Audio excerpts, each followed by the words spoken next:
नमस्कार। आइए सुनते हैं मुंशी प्रेमचंद द्वारा लिखी हुई एक कहानी, दुनिया का सबसे अनमोल रतन। दिलफिगार एक कंटीले पेड़ के नीचे दामन चाक किए बैठा हुआ खून के आंसू बहा रहा था।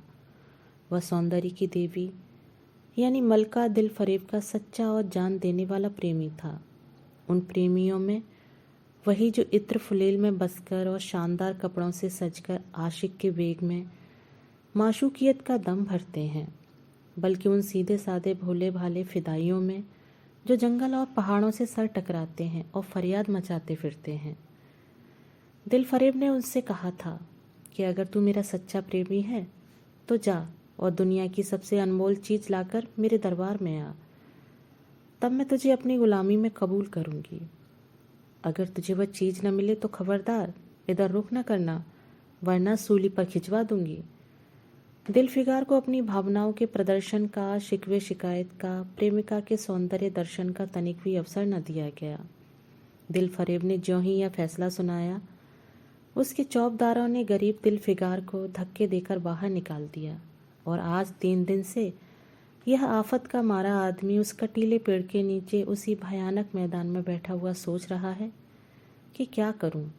दुनिया की सबसे अनमोल चीज़ मुझको मिलेगी? नामुमकिन। और वह है क्या? कानूं का खजाना, आबे हयात, खुसरो का ताज, जामे-जम, तख्ते ताउस, परवेज की दौलत? नहीं, यह चीज़ें हरगिज नहीं। दुनिया में ज़रूर इनसे भी महंगी, इनसे भी अनमोल चीज़ें मौजूद हैं, मगर वह क्या है, कैसे मिलेगी? या खुदा, मेरी मुश्किल क्यों कर आसान होगी? दिलफिगार इन्हीं ख्यालों में चक्कर खा रहा था और अक्ल कुछ काम नहीं करती थी। मुनीर शामी को हातिम सा मददगार मिल गया।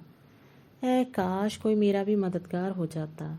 ऐ काश मुझे भी उस चीज़ का जो दुनिया की सबसे बेशकीमती चीज़ है नाम बतला दिया जाता। भला से वह चीज़ें हाथ ना आती, मगर मुझे इतना तो मालूम हो जाता कि वह किस किस्म की चीज़ है।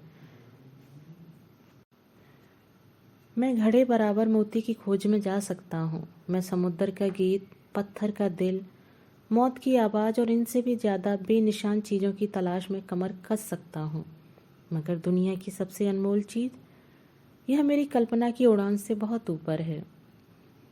आसमान पर तारे निकल आए थे। दिलफिगार यकायक खुदा का नाम लेकर उठा और एक तरफ को चल खड़ा हुआ।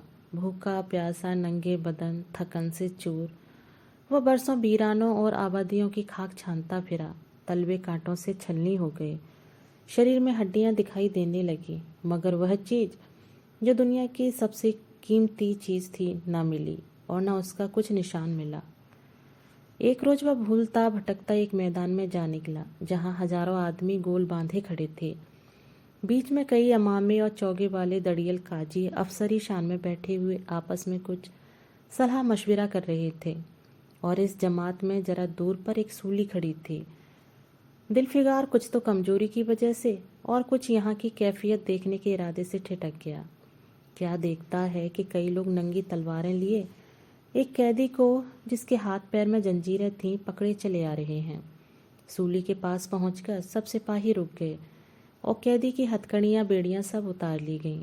इस अभागे आदमी का दामन सैकड़ों बेगुनाहों के खून के छींटों से रंगीन था, और उसका दिल नेकी के ख्याल और रहम की आवाज़ से जरा भी परिचित न था। उसे काला चोर कहते थे। सिपाहियों ने उसे सूली के तख्ते पर खड़ा कर दिया, मौत की फांसी उसके गर्दन में डाल दी, और जल्लादों ने तख्ता खींचने का इरादा किया कि वह अभागा मुजरिम चीख कर बोला, खुदा के वास्ते मुझे एक पल के लिए फांसी से उतार दो, ताकि अपने दिल की आखिरी आरजू निकाल लूं। यह सुनते ही चारों तरफ सन्नाटा छा गया। लोग अचंभे में आकर ताकने लगे। काजियों ने एक मरने वाले आदमी की अंतिम याचना को रद्द करना उचित न समझा, और बदनसीब पापी काला चोर जरा देर के लिए फांसी से उतार लिया गया। इसी भीड़ में एक खूबसूरत भोला भाला लड़का एक घड़ी पर सवार होकर अपने पैरों पर उछल उछल कर फर्जी घोड़ा दौड़ा रहा था, और अपनी सादगी की दुनिया में ऐसा मगन था कि जैसे वह इस वक्त सचमुच अरबी घोड़े का सहसवार है। उसका चेहरा उस सच्ची खुशी से कमल की तरह खिला हुआ था चंद दिनों के लिए बचपन ही में हासिल होती है और जिसकी याद हमको मरते दम तक नहीं भूलती। उसका दिल अभी तक पाप की गर्द और धूल से अछूता था और मासूमियत उसे अपनी गोद में खिला रही थी। बदनसीब काला चोर फांसी से उतरा, हजारों आंखें उस पर गड़ी हुई थीं। वह उस लड़के के पास आया और उसे गोद में उठाकर प्यार करने लगा। उसे इस वक्त वह जमाना याद आया जब वह खुद ऐसा ही भोला भाला, ऐसा ही खुश व खुर्रम और दुनिया की गंदगियों से ऐसा ही पाक साफ था। माँ गोदियों में खिलाती थी, बाप बलाएं लेता था और सारा कुनबा जान न्यौछावर करता था। आह, काले चोर के दिल पर इस वक्त बीते हुए दिनों की याद का इतना असर हुआ कि उसकी आंखों से जिन्होंने दम तोड़ती हुई लाशों को तड़पते देखा और न झपकी। आंसू का एक कतरा टपक पड़ा। दिलफिगार ने लपक कर उस अनमोल मोती को हाथ में ले लिया और उसके दिल ने कहा, बेशक यह दुनिया की सबसे अनमोल चीज़ है जिस पर तख्ते ताउस और जाजे जम और आबे हयात और जरे परवेज सब न्यौछावर हैं। इस ख्याल से खुश होता कामयाबी की उम्मीद में सरमस्त दिलफिगार अपनी माशूका दिलफरेब के शहर मीनसोबाद को चला। मगर ज्यों ज्यों मंजिलें तय होती जाती थीं उसका दिल बैठा जाता था कि कहीं उस चीज़ की जिसे मैं दुनिया की सबसे बेशकीमती चीज़ समझता हूँ दिलफरेब की आंखों में कद्र न हुई तो मैं फांसी पर चढ़ा दिया जाऊंगा और इस दुनिया से नामुराद जाऊंगा। लेकिन जो हो सो हो, अब तो किस्मत आजमाई है। आखिरकार पहाड़ और दरिया तय करते हुए वह शहर मीनोसबाद में आ पहुंचा और दिलफरेब की ड्योढ़ी पर जाकर विनती की। थकान से टूटा हुआ दिलफिगर खुदा के फजल से हुक्म की तामील करके आया है और आपके कदम चूमना चाहता है। दिलफरेब ने फौरन अपने सामने बुला भेजा और एक सुनहरे पर्दे की ओट से फरमाइश की कि वह अनमोल चीज़ पेश करो। दिलफिगार ने आशा और भय की एक विचित्र मन स्थिति में वह बूंद पेश की और उसकी सारी कैफियत बहुत पुरअसर लफ्ज़ों में बयान की। दिलफरेब ने पूरी कहानी बहुत गौर से सुनी और वह भेंट हाथ में लेकर जरा देर तक गौर करने के बाद बोली, दिलफिगार, बेशक तूने दुनिया की एक बेशकीमती चीज़ ढूंढ निकाली। तेरी हिम्मत और तेरी सूझबूझ की दाद देती हूँ, मगर यह दुनिया की सबसे बेशकीमती चीज़ नहीं। इसलिए तू यहाँ से जा और फिर कोशिश कर, शायद अब की तेरे हाथ वह मोती लगे और तेरी किस्मत में मेरी गुलामी लिखी हो। जैसा कि मैंने पहले ही बतला दिया था, मैं तुझे फांसी पर चढ़वा सकती हूँ, मगर मैं तेरी जान बख्शी करती हूँ इसलिए कि तुझ में वह गुण मौजूद है जो मैं अपने प्रेमी में देखना चाहती हूँ और मुझे यकीन है कि तू जरूर कभी न कभी कामयाब होगा। नाकाम और नामुराद दिलफिगार इस माशूकाना इनायत से जरा दिलेर होकर बोला, ए दिल की रानी, बड़ी मुद्दत के बाद तेरी ड्योढ़ी पर सजदा करना नसीब होता है। फिर खुदा जाने ऐसे दिन कब आएंगे। क्या तू अपने जान देने वाले आशिक के बुरे हाल पर तरस न खाएगी और क्या तू अपने रूप की एक झलक दिखलाकर इस जलते हुए दिलफिगार को आने वाली सख्तियों को झेलने की ताकत न देगी। तेरी एक मस्त निगाह के नशे में चूर होकर मैं वह कर सकता हूँ जो आज तक किसी से न बन पड़ा हो। दिलफरेब आशिक की यह चाव भरी बातें सुनकर गुस्सा हो गई और हुक्म दिया कि इस दीवाने को खड़े खड़े दरबार से निकाल दो। चौबदार ने फौरन गरीब दिलफिगार को धक्का देकर यार के कूचे से बाहर निकाल दिया। कुछ देर तक तो दिलफिगार अपने निष्ठुर प्रेमिका की इस कठोरता पर आंसू बहाता रहा और फिर वह सोचने लगा कि अब कहाँ जाऊँ। मुद्दतों रास्ते नापने और जंगलों में भटकने के बाद आंसू की यह बूंद मिली थी। अब ऐसी कौन सी चीज़ है जिसकी कीमत इस आबदार मोती से ज़्यादा हो। हज़रत खिज़्र, तुमने सिकंदर को आबे हयात के कुएं का रास्ता दिखाया था, क्या मेरी बाह न पकड़ोगे। सिकंदर सारी दुनिया का मालिक था, मैं तो एक बेघरबार मुसाफिर हूँ। तुमने कितनी ही डूबती किश्तियाँ किनारे लगाई हैं, मुझ गरीब का बेड़ा भी पार करो। ए आली मुकाम जिब्रील, कुछ तुम ही इस नीम जान दुखी आशिक पर तरस खाओ। तुम खुदा के एक खास दरबारी हो, क्या मेरी मुश्किल आसान न करोगे। गरज यह है कि दिलफिगार ने बहुत फरियाद मचाई मगर उसका हाथ पकड़ने के लिए कोई सामने न आया। आखिर निराश होकर वह पागलों की तरह दोबारा एक तरफ चल खड़ा हुआ। दिलफिगार ने पूरब से पश्चिम तक और उत्तर से दक्षिण तक कितने ही जंगलों और वीरानों की खाक छानी। कभी बर्फिस्तानी चोटियों पर सोया, कभी डरावनी घाटियों में भटकता फिरा, मगर जिस चीज़ की धुन थी वह न मिली। यहाँ तक कि उसका शरीर हड्डियों का एक ढांचा रह गया। एक रोज वह शाम के वक्त किसी नदी के किनारे खस्ता हाल पड़ा हुआ था। बेखुदी के नशे में चौंका तो क्या देखता है कि चंदन की एक चिता बनी हुई है और उस पर एक युवती सुहाग के जोड़े पहने 16 सिंगार किए बैठी है।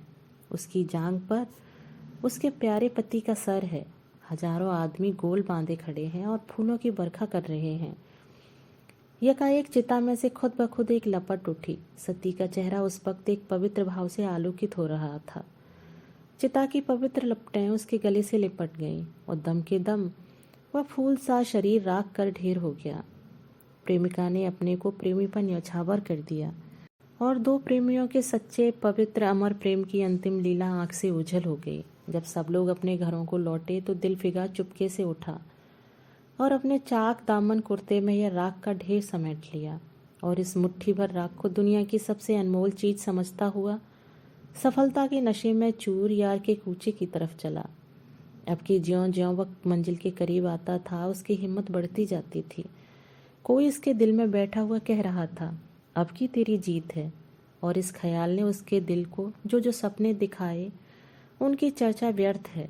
आखिरकार वह शहर मीनोसबाद में दाखिल हुआ और दिल फरेब की ऊंची ड्योढ़ी पर जाकर खबर दी कि दिल फिगार सुरखरू होकर लौटा है और हुजूर के सामने आना चाहता है।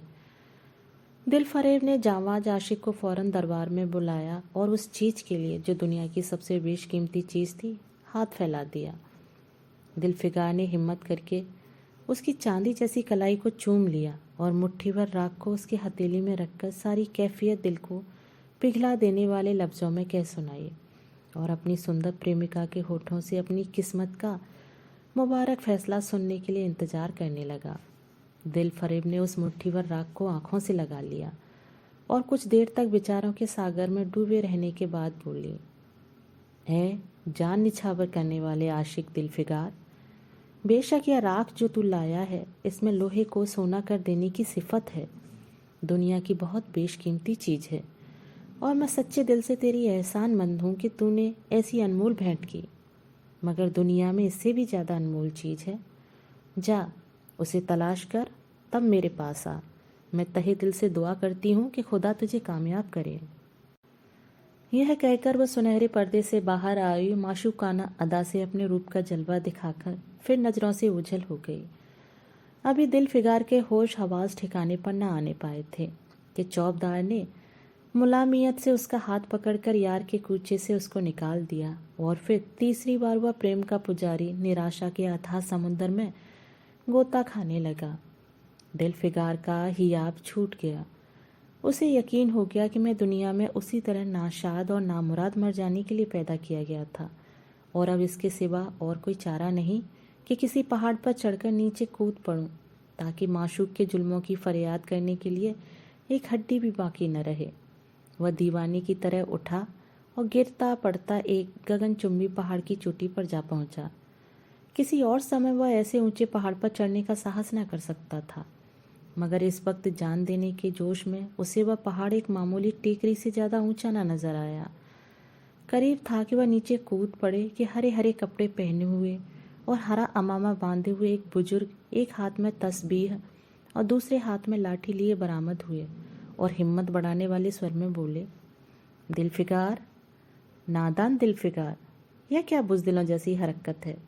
तू मोहब्बत का दावा करता है और तुझे इतनी भी खबर नहीं कि मजबूत इरादा मोहब्बत के रास्ते की पहली मंजिल है। मर्द बनकर हिम्मत ना हार।